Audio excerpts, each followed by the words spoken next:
Reading isn't really one of my strongest desires. Reading books, that is. There just isn't the proper stimulation for me to feel like sitting down and taking in a good story like that.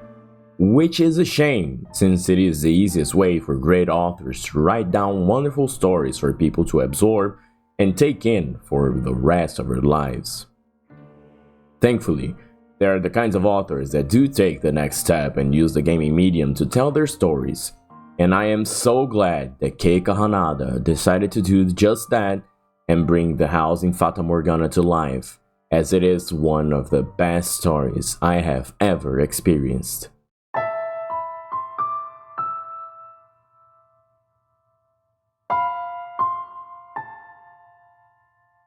The house in Fata Morgana starts off with you inside a mansion without knowledge of who you are or how you got there, as you are greeted by a woman that goes as the maid. She refers to you as the master of the mansion, but seems to be quite shocked to realize you have no idea of who you really are. In order to jog your memory, the maid takes you through various different doors that display memories of the lives of the previous masters of the mansion from a distant past, so you can situate yourself and perhaps even remember who you truly are. Within each of the doors, you get to see tales focused around certain characters that, independent of how they might start out, always end in some sort of tragedy. The belief around such tragic tales is due to the mansion being cursed by a witch that lives within it and ruining the lives of everyone that steps within its walls. These tales are told through the perspective of the maid herself, which raises a series of questions surrounding her true nature, as well as questions surrounding a common variable within each of the tales: the white-haired girl.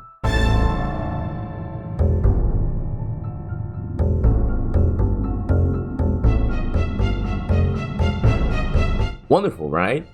Well, that's just the first half of what the house in Fata Morgana has to offer in regards to its story, and honestly, it merely is a prologue to the second half, which means anything else I could tell you is a spoiler.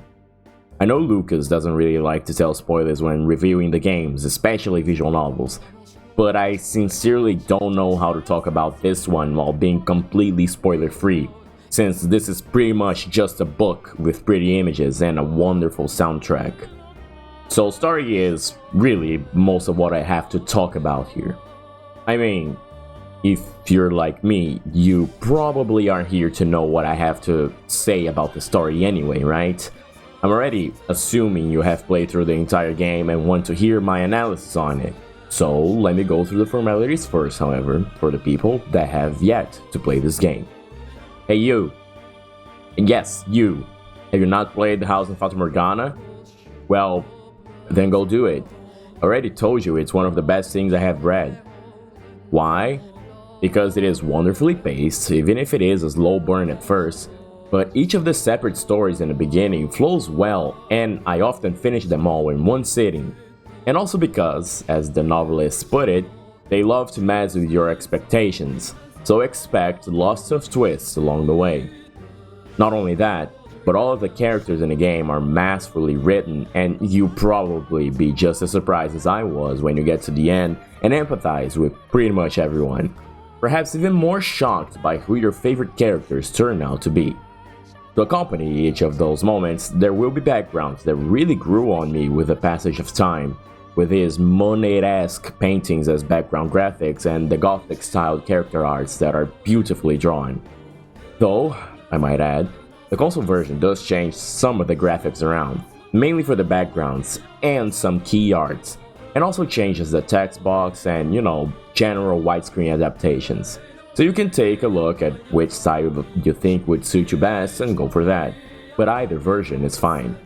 Last, but not least, the soundtrack is amazing and early on will be quite varied in musical styles before settling down in the latter half where the story also takes a different turn in style. Oh, right, half of the tracks in the OST have lyrics and they are in Portuguese. Myself, being a native Portuguese speaker, was quite intrigued when I recognized that, and you may be wondering what is the perception of a native speaker towards the soundtrack. Well, a lot of the time I don't really understand what is being said at all, Since the creators are Japanese, it really feels as though they wanted the lyrics to be understood by as many people as possible. So those were written in English and only then were they translated to Portuguese. So a lot of the poetic rhythm feels a tad off, some of the grammar is just wrong, and not in a way that feels as it was on purpose for the benefit of the song. And the singer is a Japanese speaking person trying to pronounce Portuguese. So a lot of the pronunciation is really hard to make out. But this doesn't mean the soundtrack is any less beautiful. It's just that I now understand what the Germans feel when it comes to Hiroyuki Sawano's songs.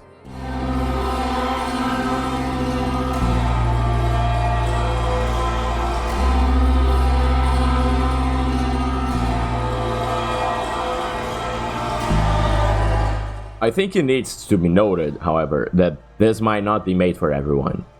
Well, nothing truly is. The story deals with some very heavy topics and the tales are incredibly tragic. If you're the kind of person that gets easily moved by this kind of thing and feel it might be too much for you, then by any means, do not get it.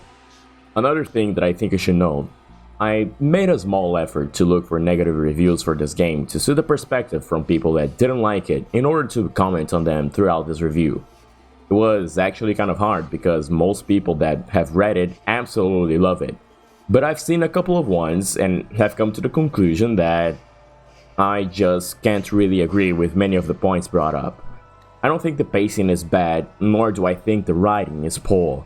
People point out that despite situated in the Middle Ages, people talk in a modern manner, and I can understand this criticism. However, I also think that way too archaic and elaborate wording is tiresome to read, which is a feeling I often have with Final Fantasy XIV. So that's a nice point for me, and I can forgive it being this way. I have to admit, I haven't read many stories, but I do have quite a good number of experiences from different mediums under my belt, and felt quite surprised and moved by many of the beats of the story. However, I have heard some people criticize the overall plot to be predictable and, well, I have to disagree, but at the same time, it is one of the more subjective points, so you'd need to come to that realization yourself. Some other criticisms I have, or that I have seen people bring up, cannot be brought in the spoiler-free zone, so those will be elaborated on later. All I can say is that after going through the story, I've been left emotionally devastated, and perhaps you will too. So go experience it yourself and return to this video when you've gone through it all and have wiped down the tears from your face. Remember to hit that subscribe button so you don't forget to return here after going through this masterpiece, and also, we're trying to get to 500 subs. All it takes is one click and we appreciate it very much. Thanks for watching and take care.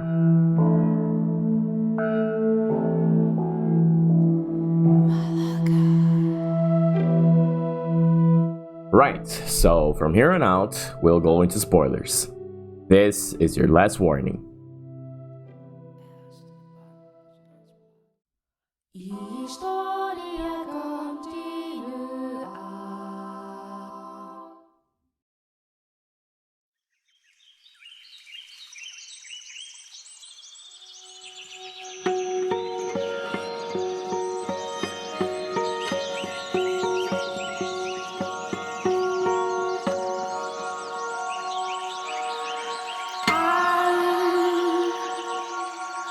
Let me start out by saying that I have to be honest when saying I didn't really expect many of the things the game had in store for me. Beginning with the first 3 doors, each of them is a great story on their own. Despite doing my best to try and piece together the pieces of each puzzle, it was really difficult to completely predict what was going to happen, as you never quite expect the characters' reactions to be so deranged.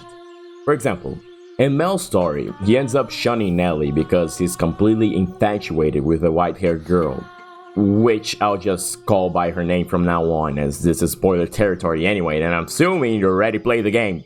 And if you didn't, and you're still here for some reason, this is your last warning, for real.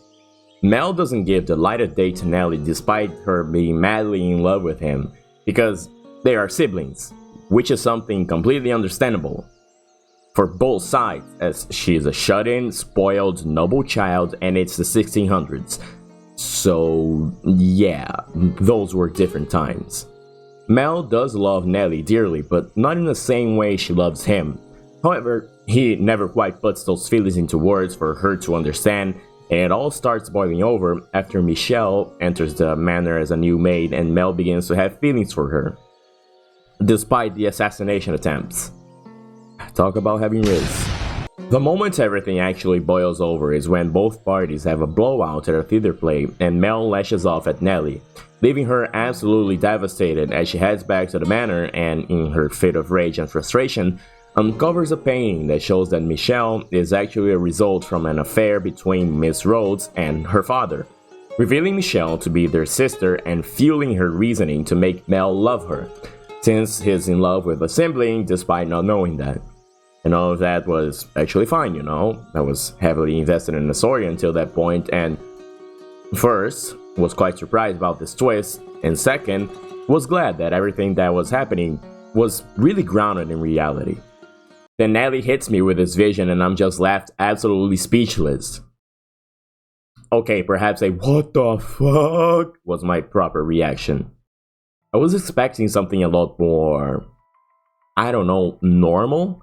Not anything near the level of ripping off Michelle's hair and making a goddamn wig out of it. This is the kind of theming that permeates through the first three doors, and not only is it a really strong start for the story of the game, but it also manages to put you on the edge right from the start. The second door is what many people seem to consider the weakest one, and I have to agree on that, but I still think that it's a great story. Being able to see things from Pauline's perspective really added to the tension of it all, and helps in breaking the constant dread that is having to stay around Bisha.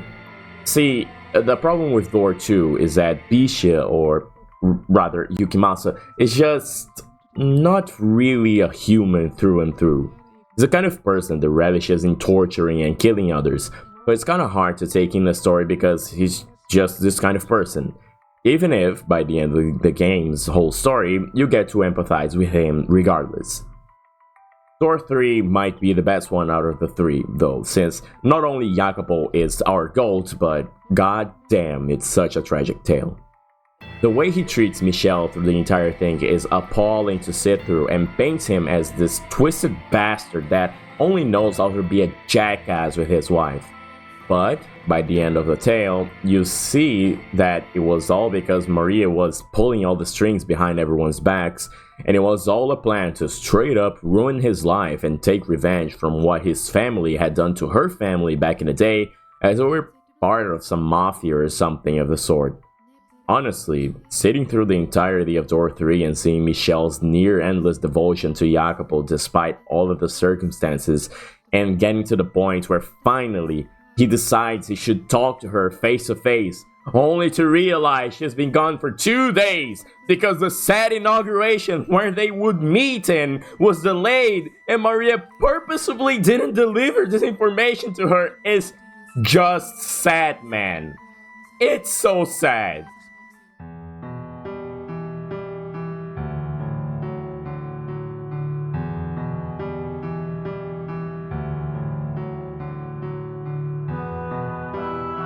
Door 4 is when things start going in a completely different direction.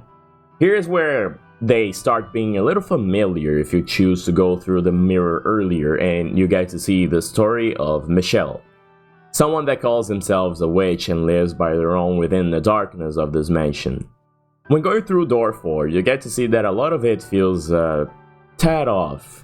Not simply through random things permeating throughout the stay inside his memory, but also because the story feels nothing quite like the other ones. Sure, it still lands in a very tragic way, but the whole thing about a cursed blood that kills whoever it touches is just downright fantasy compared to the down-to-earth tellings from the prior doors. Door 4 starts off with a white-haired girl seeking refuge in the mansion because the villagers have hunted her, thinking she is a witch due to her appearance. Although Michelle is not really into this idea, he lets her stay due to sympathizing with this situation. A quick side note, I simply love Accento Deli as this sort of a temporary thing for Michelle. delivers perfectly this feeling of mystery and superiority that he gives off initially as the sole resident of this supposedly cursed mansion. And I absolutely love the melody. It's one of my favorites in the entire soundtrack.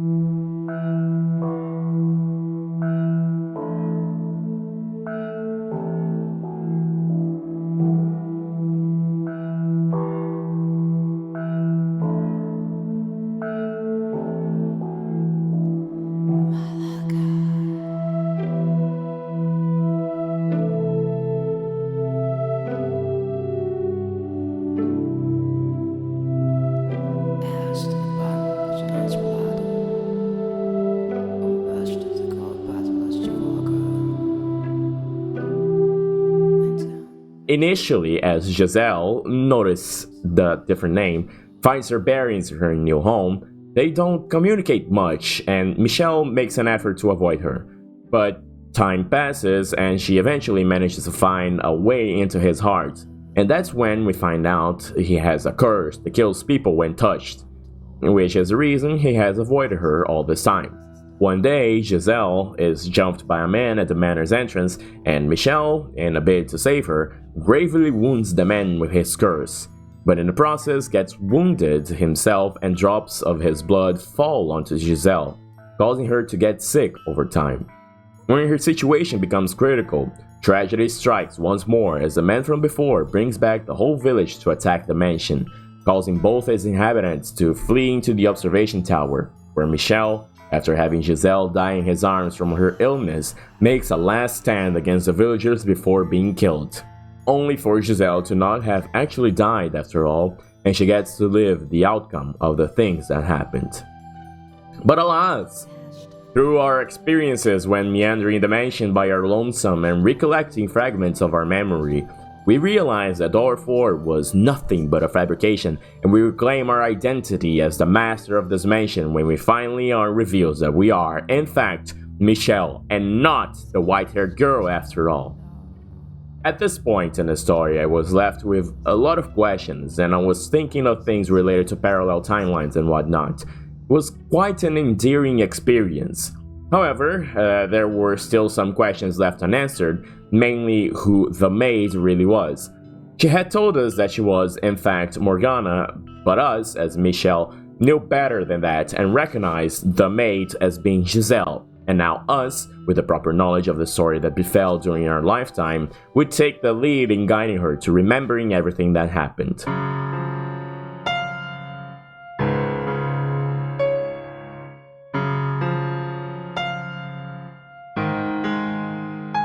Door 5 begins the latter half of the game, and everything from this point is pretty much a 10 out of 10 for me. And despite how tragic a lot of the instances are in this door, I still love how endearing a lot of the other moments are. So, for starters, I love the dynamic between Michelle and Giselle when they get to know each other better. I need to mention that until you get to this point, things are not quite nice and Giselle goes through a lot of shit. Unfortunately, in quite a literal way. This door is Giselle's door, pretty much, as we learn more about her origins here and all the terrible things she has been put through to reach this point. The impacts that Michelle had in her life and this brief but shining moments they spent together, flourishing their love for one another. It is in this chapter where we get to listen to the tracks Cecile and Giselle, which are absolutely beautiful and among my favorites in the soundtrack, and I'll make sure to point out more standout tracks from here on out. As asas stawi, o pedlo brilha, flor de lespometa, e a orfa gignato, perna da lagna,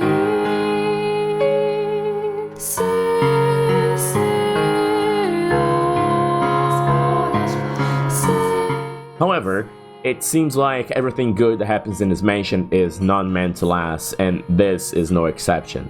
When news of Michelle's father's passing comes about, they make their plans to move out of the mansion and back into the Bollinger state to be able to live their lives together amongst their loved ones. Michelle sends one last letter detailing his true feelings and plans for his mother, and not long after, the results of this letter are felt through a holy crusade against the mansion that was depicted in quite a violent way.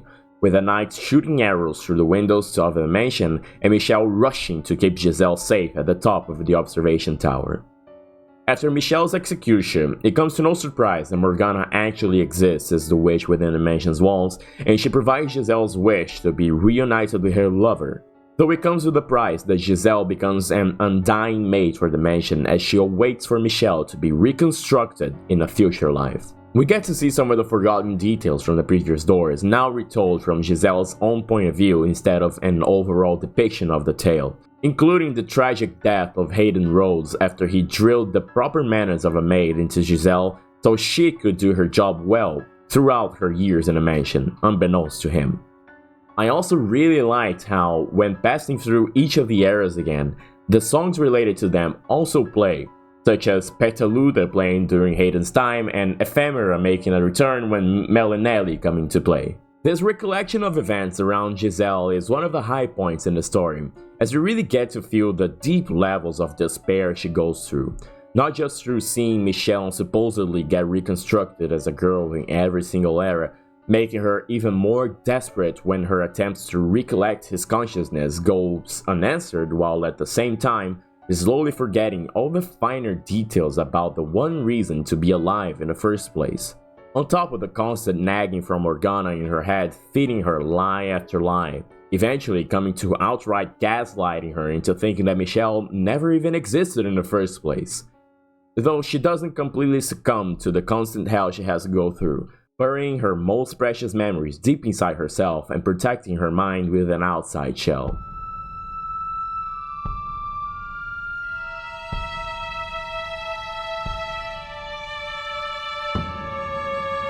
After Michelle manages to regain Giselle's memories, they have a brief moment of respite before Morgana pulls them all back into the depths of darkness once again, separating them both once more.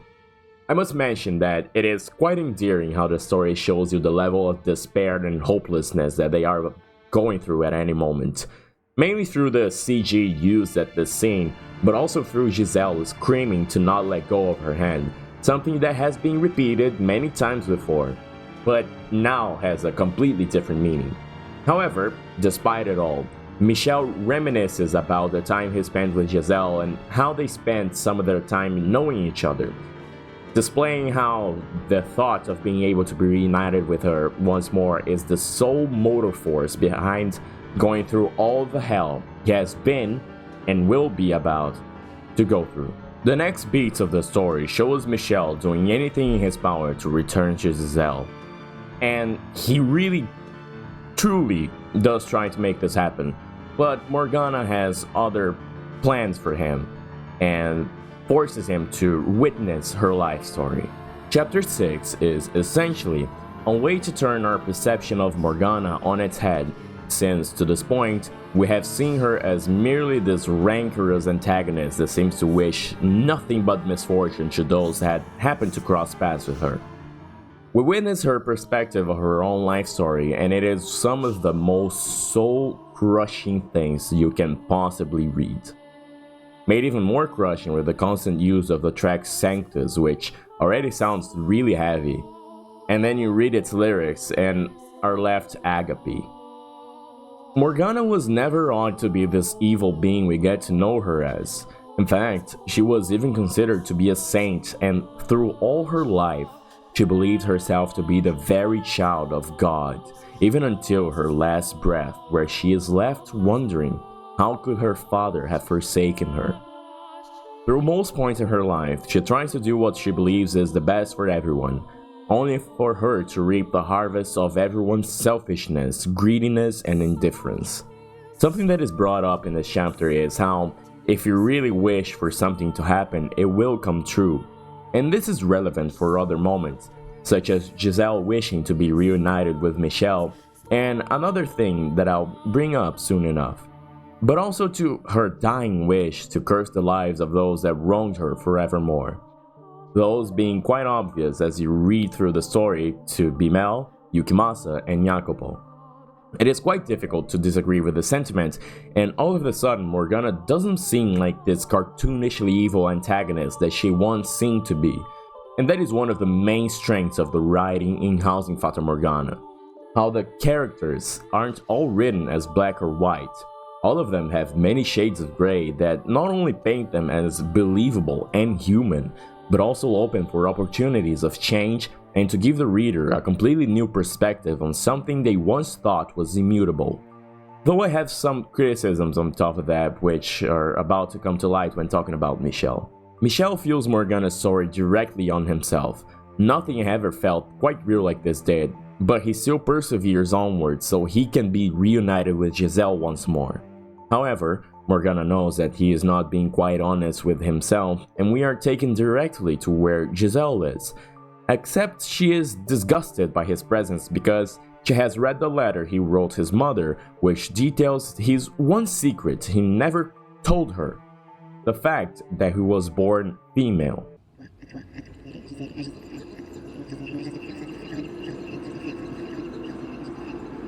Au manoir, je n'arrêtais pas d'écouter cette voix, la voix de la sorcière que j'étais le seul à pouvoir entendre. J'étais dans les ténèbres, et toi seul me prenais en pitié. Chapter 7 is Michel's door, and holy fucking shit. Right, so Michel's chapter has some of the best use of CG in the entire game, and that's by a long shot.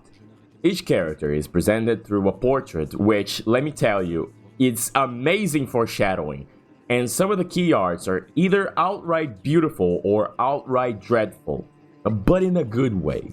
We're taken to the very moment he is born, with his mother giving their baby the name Michel in honor of the archangel Michel, and I simply love the wordplay with the names here, simply marvelous.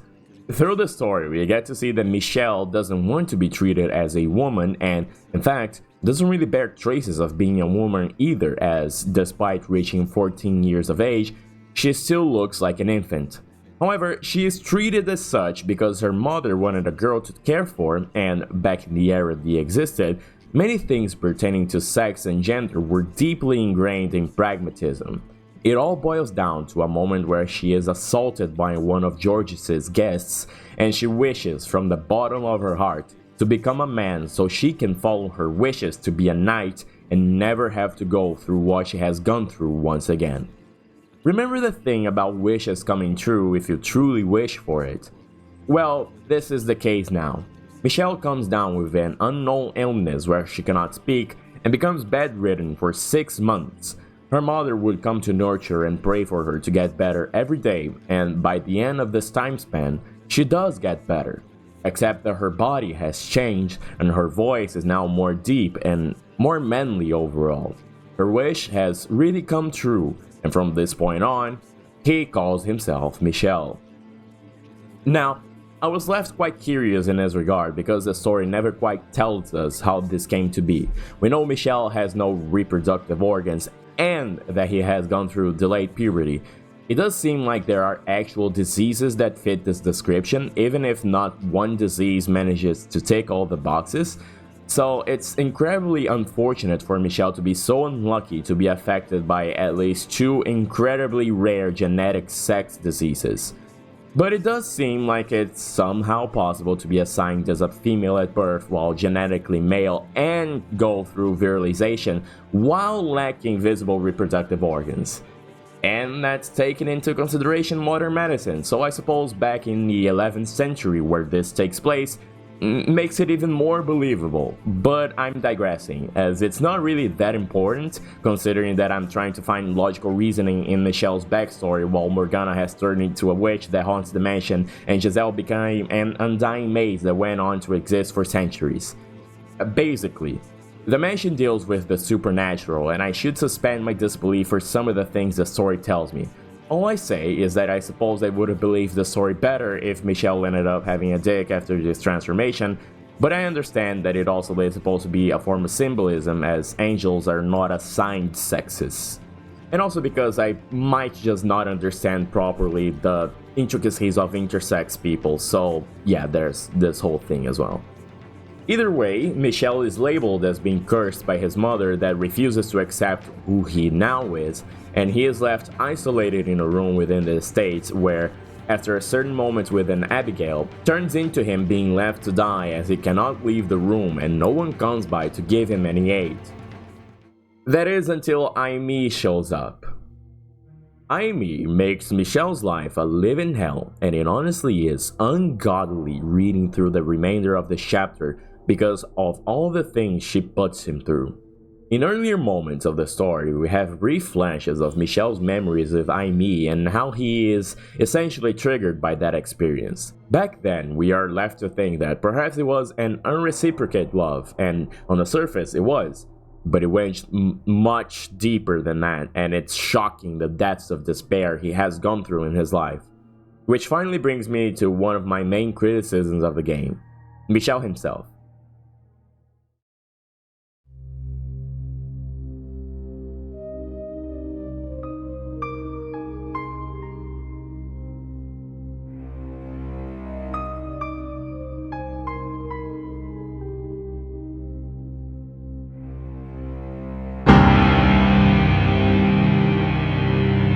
Let me start by stating that I actually love Michelle's character, and despite having this criticism, it didn't impact my overall enjoyment of the story. But I feel I must address this as not many people seem to do it, and I can see how it can be considered a low point in the writing. Michelle's entire purpose as a character is to serve as a direct contrast to Morgana. This is made entirely too obvious, with Morgana pestering him endlessly about cursing the people that have wronged him, and his refusal to do so even past his last breath. While I do think this contrast works really well in the overall story and towards working on making Morgana rethink her vengefulness, it just seems a tad unrealistic how Michelle straight up refuses to give in to the temptation of cursing everyone that did him wrong, as there doesn't seem to be any actual reason for him to be so understanding. I mean, I guess it could be due to being raised a Bollinger and we get to see that both Georges and Didier also are upstanding characters, but I wouldn't say that's enough to make Michelle a near saint. Not only that, but we get to see that pretty much everyone in Morgana's story has at least some degree of reasoning behind their actions. Not really justifying them, but building reasoning as to why they did it. Meanwhile, Aimee is just a downright sadistic psychopath through and through. Absolutely no room for any kind of reasoning behind her actions other than her being homophobic and wanting to have petty revenge over her affair being aired out in the open. Though, I guess this is done in order to further drive the point that Michelle is willingly not cursing the people that wronged him, despite some of them not having redeeming qualities. Perhaps that was because she was Georges' fiancée and he didn't want to ruin his life because of it. That is the only explanation I can come up with. Michel isn't a Garrus 2, for that matter either. We see that he does have his flaws, but they are mainly stemmed from being isolated for over 10 years in a mansion with merely a hint of social interaction. We see him being quite socially inept and rash with conversations, but other than that, he's just way too good of a person. Again, I get that it's a direct and necessary contrast, but perhaps it could have been done a little bit more differently. Although I do think that Michel could have been written with a little bit more malice overall, the game does bring home the point that he's akin to an angel, not just because his name is based on one or because he lacks genitalia, but through his actions towards others and his outstanding ability to be empathetic and forgiving.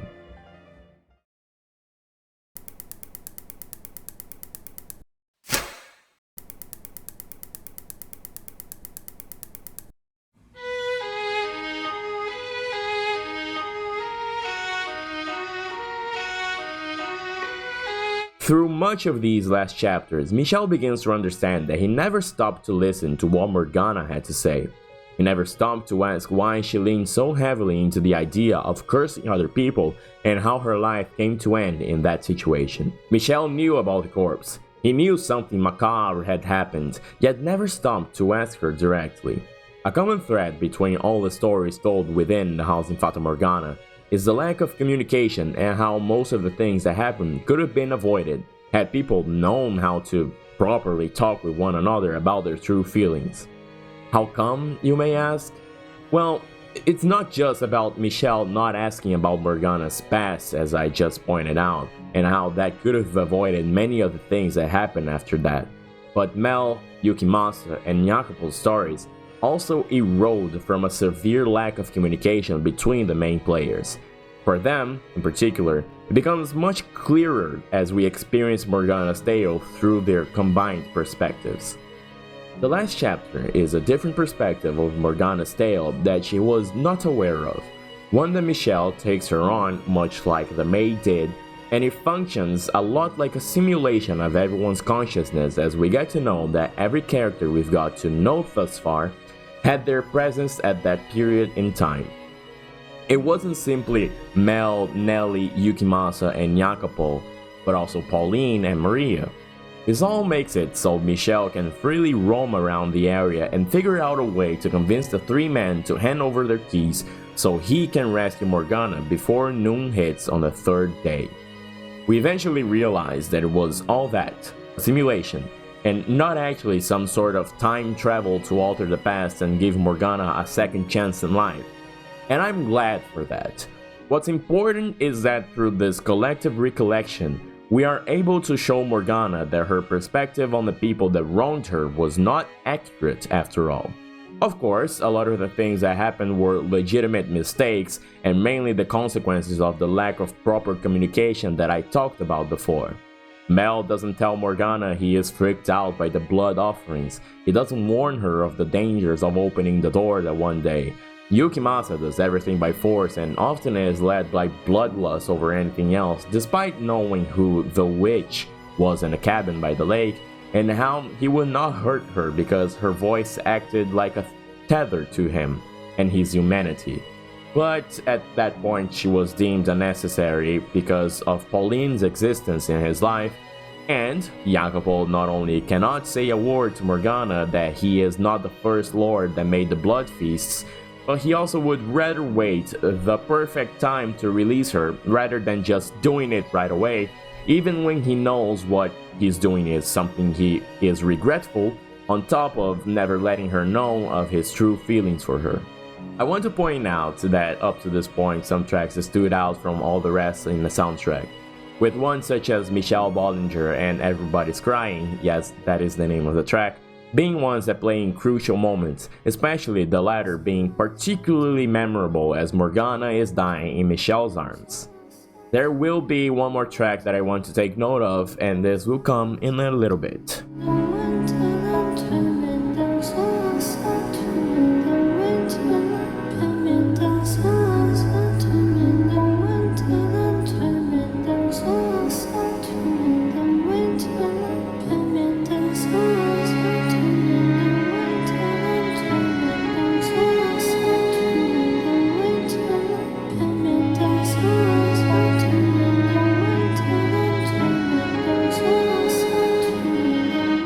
Despite the changes made to history in Chapter 8 not being real, they did have an effect on Morgana in order to have her release the souls of the tormented, even if she never forgave them for their actions. And that's how the story drives home the theme of forgiveness. Morgana's mind split into two. One became the vengeful witch Morgana, while the other half became the all-caring Michelle. These halves do represent the whole of her character, as to her last breath she still believed to be the daughter of God, and that her actions were righteous, despite all the pent-up sorrow and bitterness she feels towards the people that led her to her demise. It can even be pointed out that she got to that situation because she wanted to follow this righteous path, and it's not just through the actions she took in life, but also the actions that Michelle took in her different lives, as she would, again and again, suffer for being too righteous and forgiving. However, she would keep doing it because she was deeply moved by Michelle's actions and behavior during his life. She would base herself after him due to finding it so commendable for someone to go through so much suffering in their lives and still find room for forgiveness to everyone. Finally, through all the trials and tribulations and through Michelle's upstanding character, helped by Giselle's unending support, the darkness in the mansion is finally lifted over and is filled with light. My favorite track from the soundtrack, called A Fleeting Fata Morgana, starts playing, and I can only attempt to place into words the feelings I have every time I listen to this song and reminisce on this moment. Algum dia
As I said, most of the soundtrack is spoken in Portuguese, and being a native speaker myself, I could understand perfectly the lyrics sung in this one track as the brightness glared through the screen and I'm met with Morgana's parting words. This kind of experience simply is not something that I could have with books alone, which is why my opening words in this video were my gratefulness towards the creators deciding to make this a visual novel instead.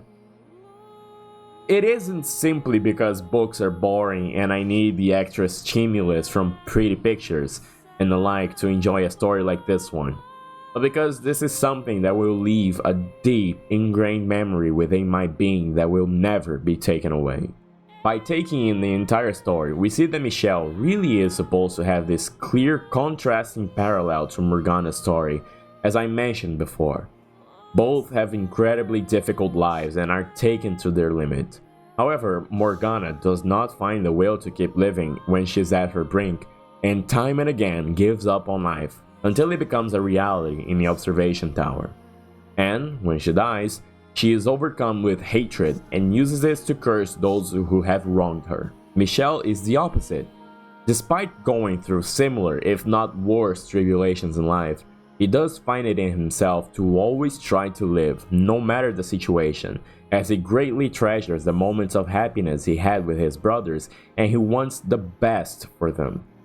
Michelle finds it in himself to keep on living through the memories of the brief moments of happiness he has felt in life and displays the willingness to keep living, to live other happy moments.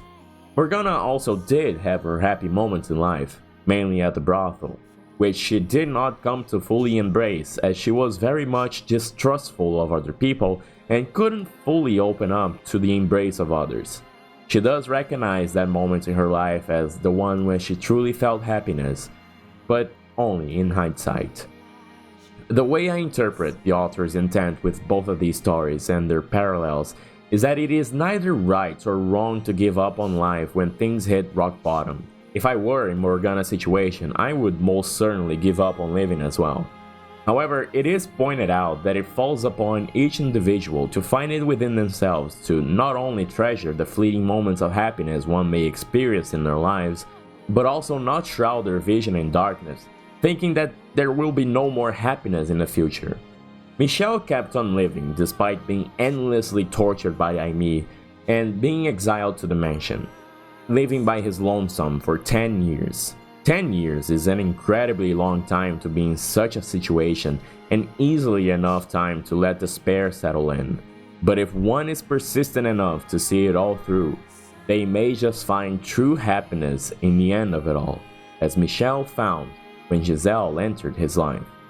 In Morgana's case, as a direct example, if she just decided to keep on living for a little bit longer, she would have found her freedom and likely would be able to live a long life without being abused by people after her blood again, as we get to know that Jacopo would let her free when the harvest festival was over. Morgana was, indeed, blinded by her hatred, but Michel didn't judge her for it. He extended his hand and showed her the compassion she so severely lacked. She doesn't completely forgive the man for wronging her, but she does begin to find enough compassion to at least let their souls go, and it seems that sometimes all people need is someone to help guide them along the righteous path and show that everyone can benefit from redemption.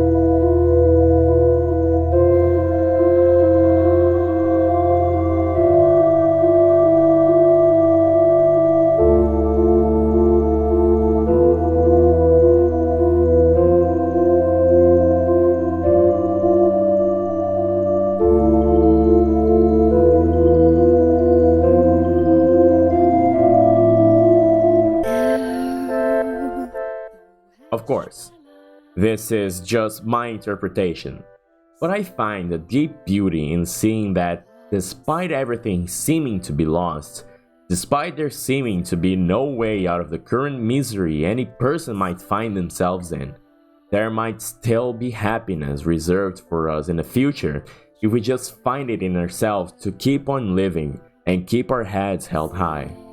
Sure, Michel did find his happiness, and it was also quickly dashed away as his life was taken from him. But in the end, he did manage to have his wish come true. Was it in another life? Sure. Perhaps this can be difficult to understand if you're not one to believe in an afterlife or reincarnation, but when dealing with the great unknown, isn't it better to believe that it will all end well? At least I can find some solace in believing that someday, be it soon or in a distant future, all of us can find our true happiness.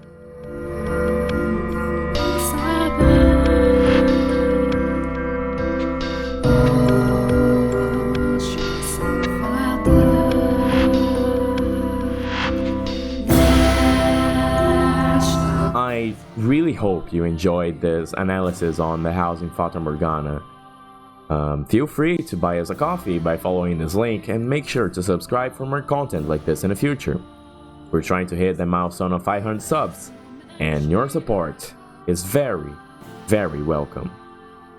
Farewell, until our souls cross paths once more in the boundless sphere of fate. Fate is